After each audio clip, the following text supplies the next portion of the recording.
This video is sponsored by Card Kingdom. If you want to pre-order Wilds of Eldraine, you can use my link in the description below.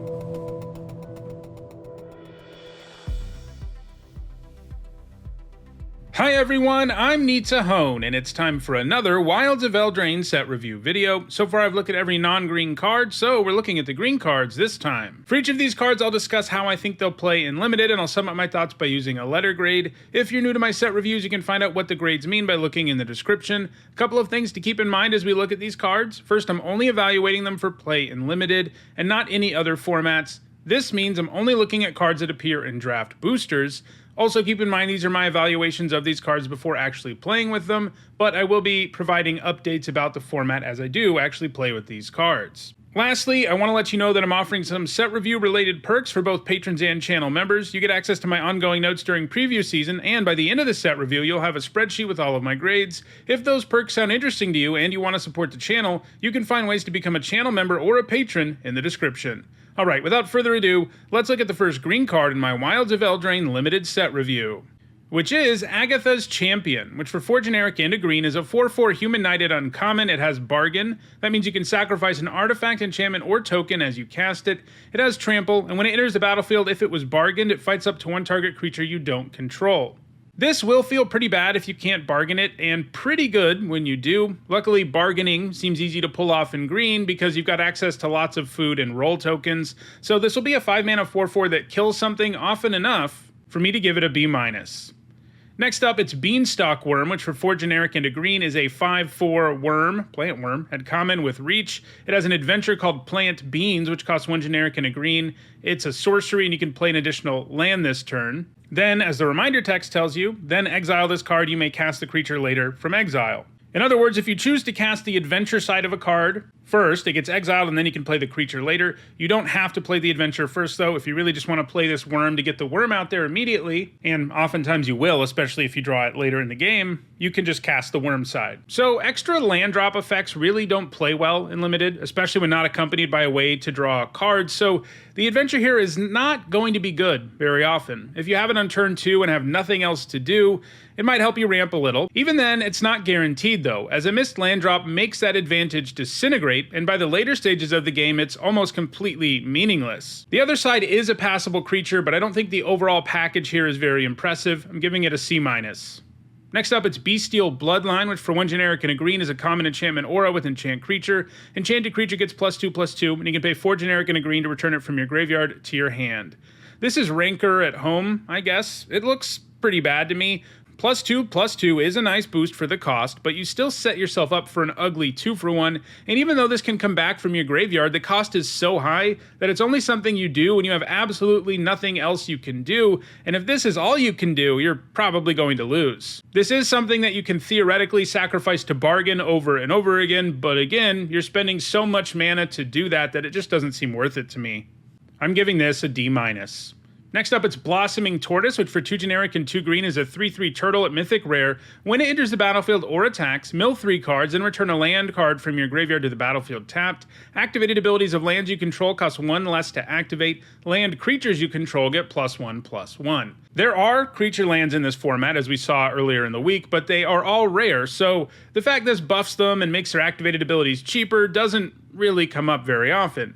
It can reduce the cost of any land ability, and there are a couple at lower rarities that it does make better, and that will come up sometimes, but mostly, this is a 4-mana 3/3 that can help you load your graveyard and ramp your mana, and that's an above average card, but not much more than that. I'm giving it a C+.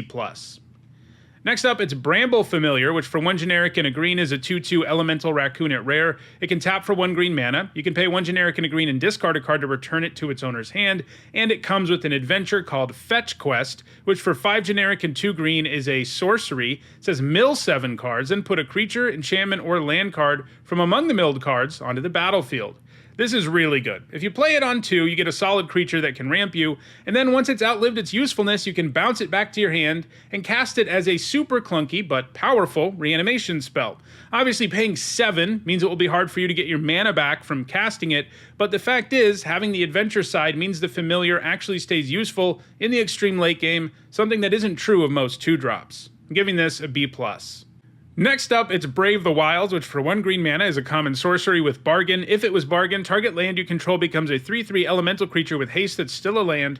Search your library for a basic land card, reveal it, put it into your hand, and then shuffle. When I first read this card, I just assumed it said until end of turn, but it doesn't. If you animate a land with this, it stays a creature, and that's pretty good. I mean, you're already sort of interested in playing a 1 green mana card that lets you search up a basic land. Not every deck wants it, but if you have some multicolor things going on, this isn't a bad way to fix your mana, but you can actually add to the board with this, provided you have something worth sacrificing, you know, some random food token or whatever.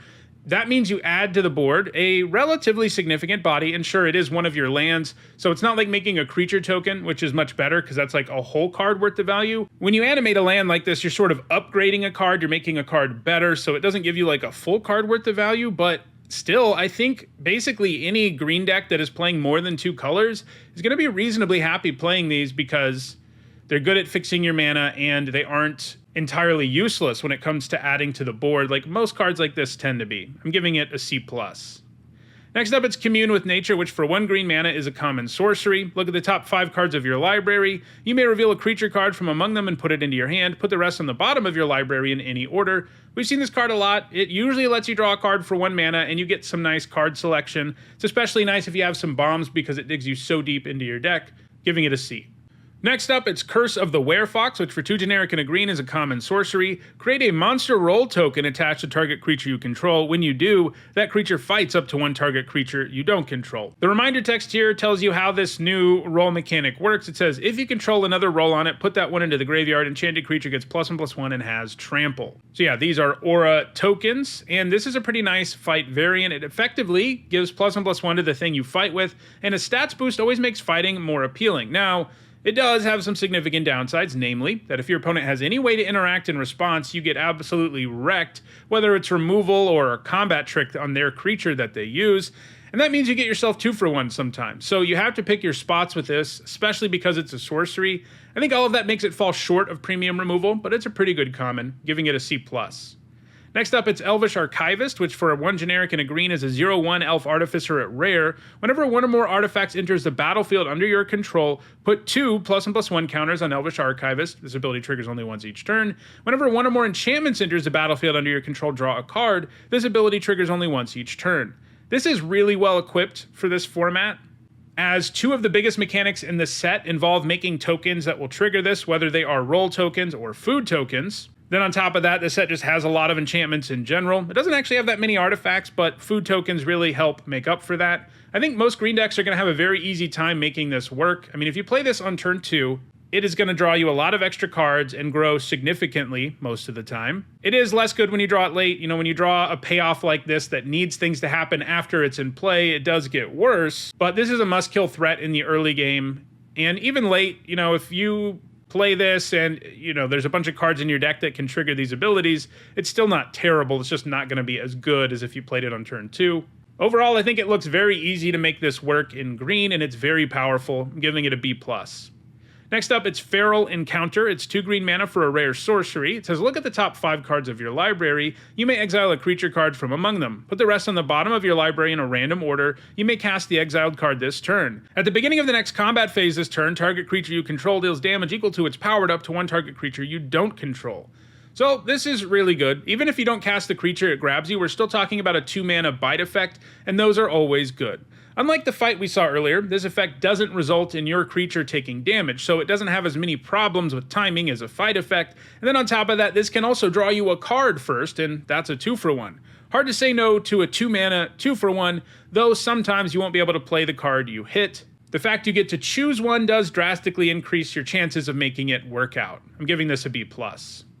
Next up, it's Ferocious Ware Fox, which for 3 generic and a green is a 4/3 elf fox warrior at common. It has trample. Comes with an adventure called Guard Change, which for 1 generic and a green is an instant. It says create a monster roll token attached to target creature you control. This looks like a really good common to me. So the adventure side is effectively a combat trick, and it's not a great combat trick. 2 mana for +1/+1 and trample isn't really what you want to be doing, but it's also not that hard in the early game to line this up so your creature just wins combat and runs over something and gets a permanent buff. And then a couple turns later, you play a perfectly reasonable 4-drop. This card has very real 2-for-1 potential, like as a ceiling, and then the floor on it's really not bad either. Even if you can't use the monster roll token thing to get rid of another creature, like if you just use it to buff your creature and not to help it win combat or something, you're still getting something reasonable at instant speed and then something else reasonable a couple turns later. This looks like one of Green's best commons. I'm giving it a B-.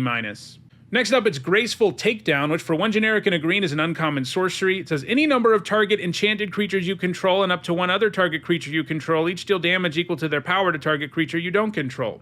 So, another green removal spell that doesn't result in your creatures taking damage, and even if you have 0 enchanted creatures, you can have 1 thing take part in the effect, and if you do have enchanted creatures, you'll be able to take down almost anything. It also puts you in less danger if you're able to choose multiple creatures, because a blowout is a lot harder for your opponent to produce when multiple creatures are doing the biting. This looks really good, giving it a B. Next up, it's Gruff Triplets, which for 3 generic and 3 green is a rare Satyr Warrior. It's a 3/3, it has trample. When it enters the battlefield, if it isn't a token, you create 2 token copies of it. When Gruff Triplets dies, put a number of +1/+1 counters equal to its power on each creature you control named Gruff Triplets. So 6 mana for 3 3/3s is already a good rate. It adds a ton to the board and makes removal look bad. It can allow you to stabilize from behind, and it can allow you to really effectively pressure your opponent, but things get even sillier thanks to this death trigger, which will make your other triplets larger and larger, and because they have trample, that isn't something your opponent can just ignore. The biggest downside here is just the triple green. As in limited, it can sometimes be hard to produce that exactly when you need it to, even on turn 6, but this is still a bomb. I'm giving it an A. Next up, it's Hamlet Glutton, which for 5 generic and 2 green is a 6/6 giant. At common, it's got Bargain. It costs 2 less to cast if it's Bargain and has trample. When it enters the battlefield, you gain 3. I always love a big old green creature that gains me life when it enters the battlefield because it allows slower decks to stabilize. If this always cost 7, it would be overcosted, but because bargaining this looks so doable, it will often cost 5, and you won't have to give up much to make it happen. I think you basically always want the first copy of this in your green decks, especially if you're a more mid-range or controlling deck. I'm giving it a C+.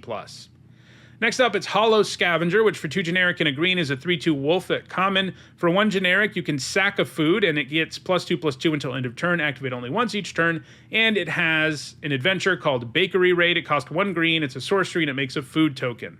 There's a lot you can do with food in this format, so paying 1 mana and like half a card for it is pretty reasonable, especially when the creature side of this can take advantage of that food and make itself into a pretty sizable attacker. It gives you some really good fodder in the early game for some early bargain cards too, and there aren't that many ways to get bargain cards online so early, apart from Hollow Scavenger. I think this looks pretty good. I'm giving it a C+.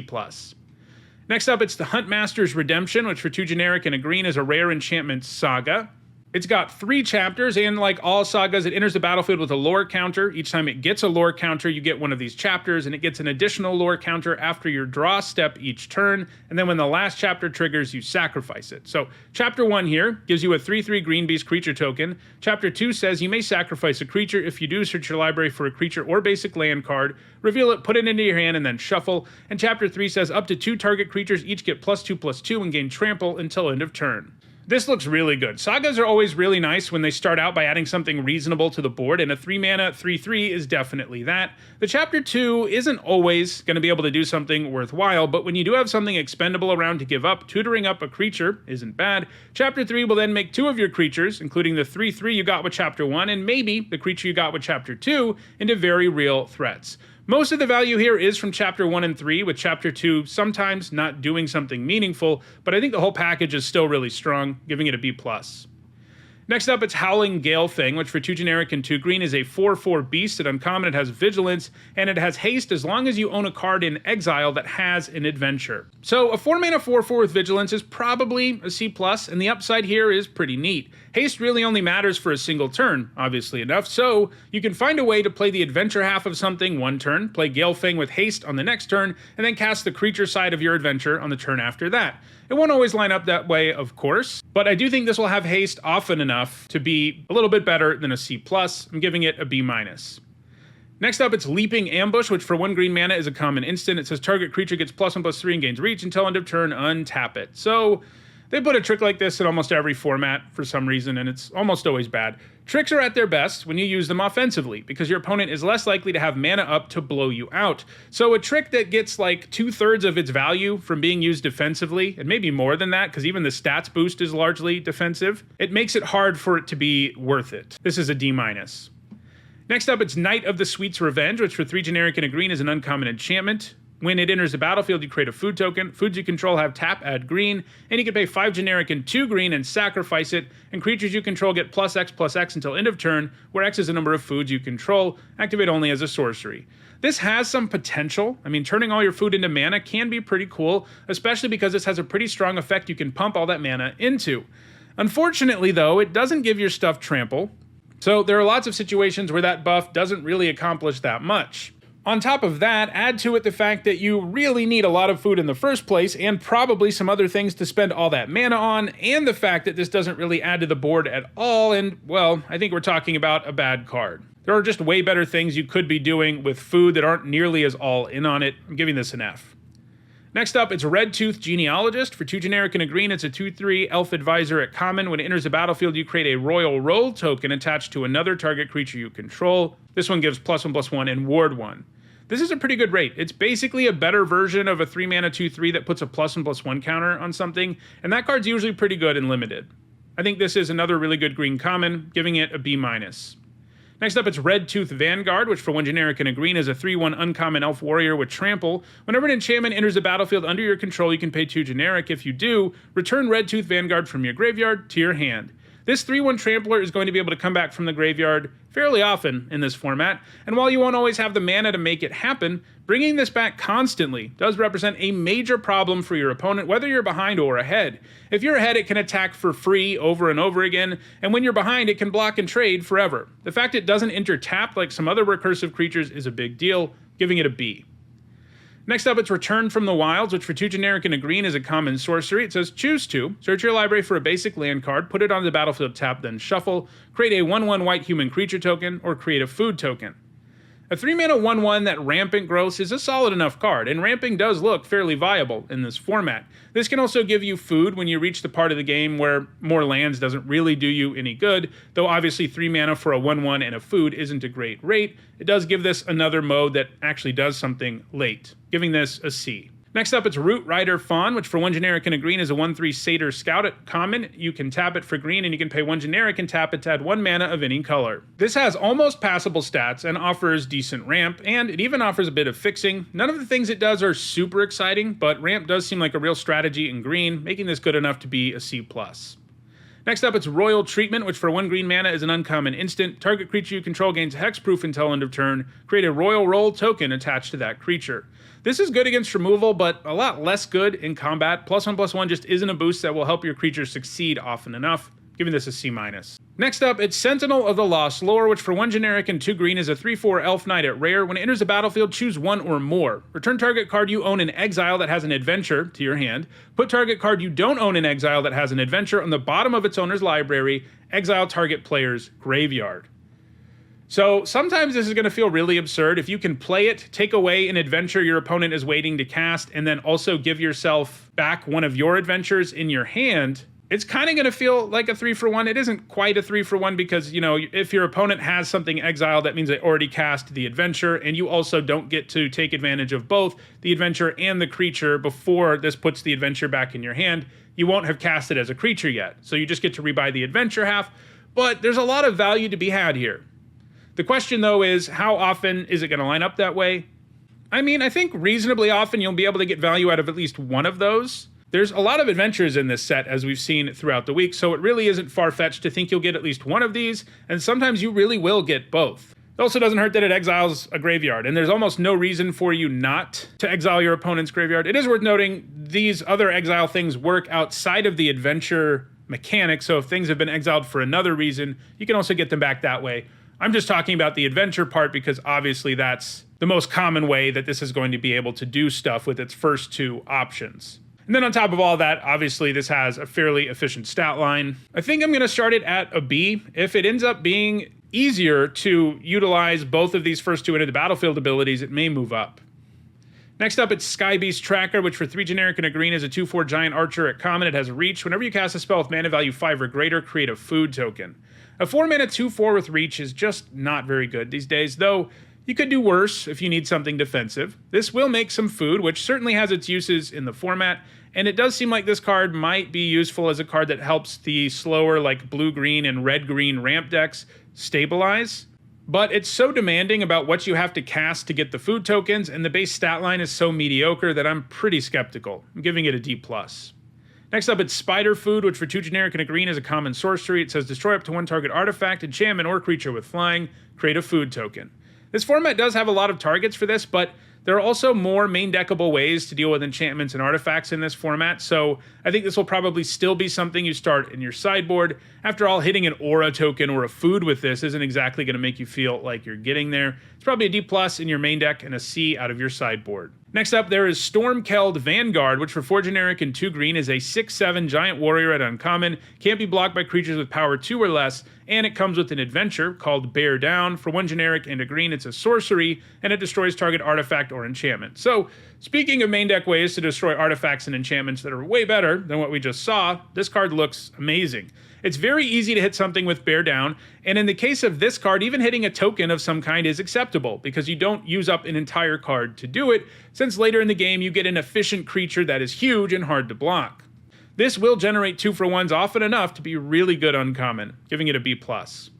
Next up, it's Tanglespan Lookout, which for 2 generic and a green is a 2/3 satyr at uncommon. Whenever an aura enters the battlefield under your control, draw a card. An Enchantress effect looks pretty good in this format, even on a card that only cares about auras. One of the big mechanics in the set, as we've seen, makes aura tokens, so the Lookout is going to be able to draw you a card pretty often. It's also nice that it's a 2/3, as I often feel like we'd get a 2/2 with this text box. That 3rd toughness makes a big difference in making it significantly harder to kill.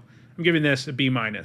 Next, it's Territorial Witchstalker, which for 1 generic and a green is a 2/3 wolf at common with Defender. At the beginning of combat on your turn, if you control a creature with power 4 or greater, it gets +1/+0 until end of turn, and can attack this turn as though it didn't have Defender.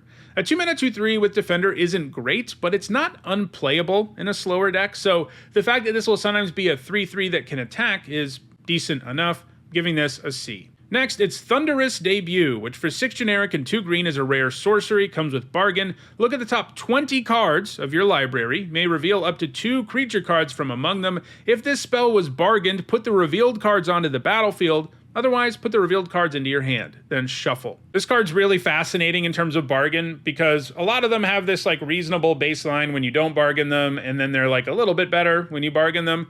This one has 2 different effects that are on complete opposite ends of the spectrum. If you don't bargain this card, it's an F. Paying 8 to draw 2, even from your top 20, is a good way to lose. But if you bargain this, and you pay 8 and get the 2 best creatures in your top 20 directly on the battlefield, you're talking about a really powerful card. You're very likely to get more than 8 mana worth of value when you're looking at that many cards and you're in green. You're going to be able to grab a couple of like 4-drops or a 4-drop and a 6-drop. Like, you're going to hit things that are really impressive. Gets even crazier if you have bombs and stuff, obviously.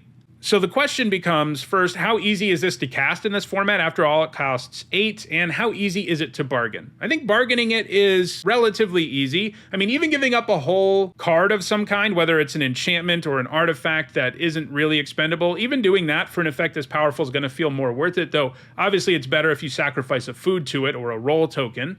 But that part I don't think is a huge stretch, given that you don't cast this until the late game anyway. So what about mana? Well, we've already seen in this video multiple ways to ramp your mana in green, and the entire red-green and blue-green archetypes are both built around ramping. So I think this is actually a pretty powerful card that you can reasonably expect to cast thanks to being green.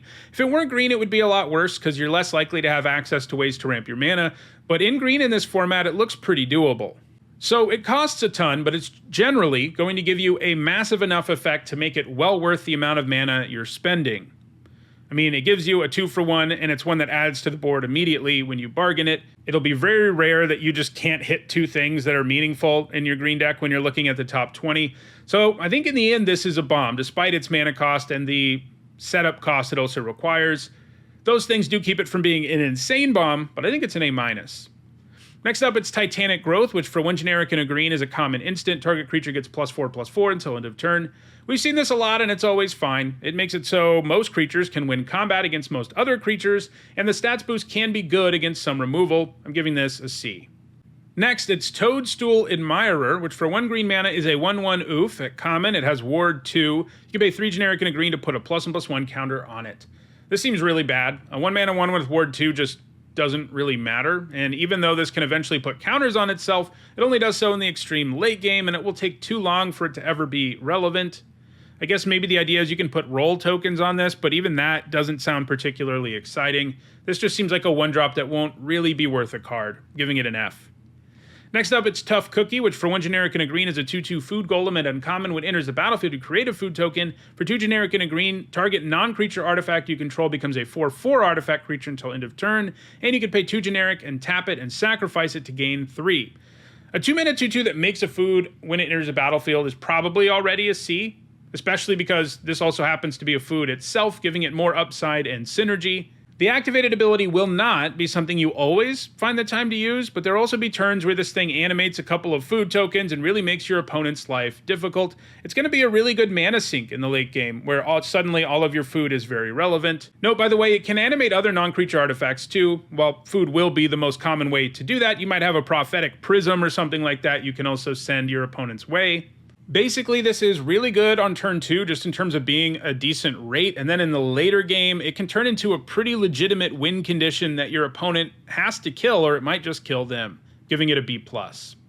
Next up, it's Troublemaker Roof, which for 1 generic and a green is a 2/2 oof at common with bargain. When it enters the battlefield, if it was bargained, exile target artifact or enchantment an opponent controls. This feels like a 2-drop you want one of in basically every green deck, simply because it provides nice main deck hate against permanent types that are very common in the format. You won't always have something to bargain, especially like on turn 2, but the fail case is still a 2-mana 2/2. I'm giving it a C+.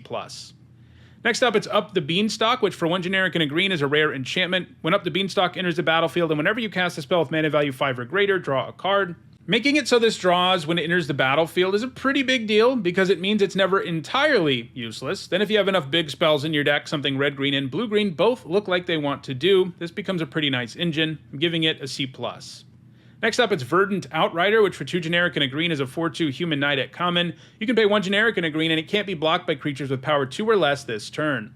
A 3-mana 4/2 usually has the big problem of dying to 2-power creatures, and those are usually cheaper than it is. But obviously enough, Verdant Outrider can get around that. You won't always have the time or mana to use the ability, but this has a decent baseline, and then in the later stage of the game, it can attack in such a way that your opponent has to give up at least something with 3 power to take it down, and that feels a lot better than them blocking with their 2-drop or whatever. I'm giving this a C. Next, it's Virtue of Strength, which for 5 generic and 2 green is a mythic rare enchantment. If you tap a basic land for mana, it produces 3 times as much of that mana instead. The other side is Garenberg Growth, an adventure, a sorcery. Return target creature or land from your graveyard to your hand. So the adventure side of this isn't that exciting, but it does at least replace itself. The enchantment side is much less exciting, as tripling your mana once you're at 7 is overkill in virtually all games of Limited. This is probably just a D. And our last card is Welcome to Sweet Tooth, which for 1 generic and a green is an uncommon enchantment saga. Chapter 1 makes a 1/1 white human creature token, Chapter 2 makes a food token, and Chapter 3 puts X +1/+1 counters in target creature you control, where X is 1 plus the number of foods you control. This is really good. It delivers a ton of value for the cost. You even get to add to the board up front, then you get a food, and then you get a very real permanent buff. Generally, it will give you at least 2 counters, unless you've somehow had the time to get rid of the food token on Chapter 2. Most of the time, there won't be a reason to do that. And if you have a bunch of other food around, it can get even sillier. This looks like a really good uncommon. I'm giving it a B.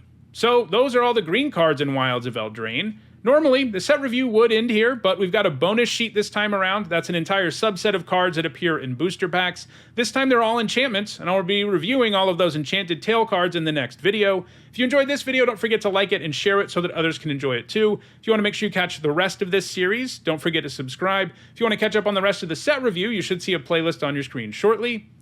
And if you want to go the extra mile in supporting me and the channel, you can do that by becoming a channel member or a patron. You can find ways to do those things in the description. Thanks for watching.